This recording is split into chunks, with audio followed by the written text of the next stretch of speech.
ఈరోజు అందరికీ good morning అండి. నేను దేవుని పూజ చేసుకున్నాను తొందరగానే. ఈరోజు సోమవారం కదా, మళ్ళీ బతుకమ్మని పేర్చాలి కదా. బతుకమ్మని పేర్చి వంట చేసుకొని తినే వరకు యాళ్ళు అవుతుంది కదా. అందుకోసానికే ముందుగానే దేవునికి దీపం పెట్టుకున్నా. నేను ఇక పరమేశ్వరునికి అలంకరించుకున్న అమ్మవారిని, లక్ష్మీదేవి, శివయ్య ఆవుల అన్ని దేవుళ్ళు ఉన్నాయి. విఘ్నేశ్వరుడు, సత్యనారాయణ స్వామి. చేసిన ప్రసాదం కూడా అన్ని తీర్ల చేసి ఇందులో పెట్టి మొక్కుకున్నాను.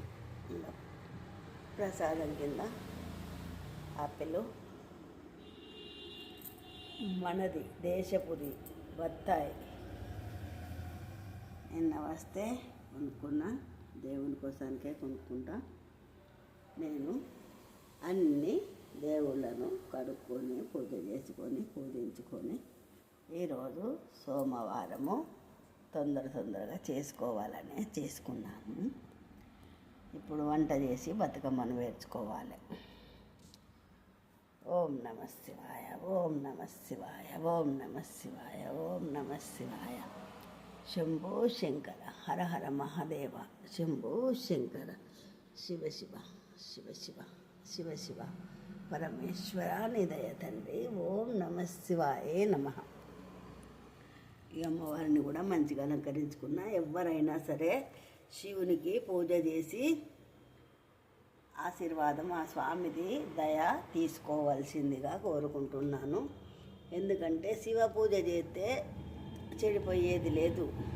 ఆ స్వామిని ఎత్తుకుంటే మనల్ని ఏలుకుంటాడు.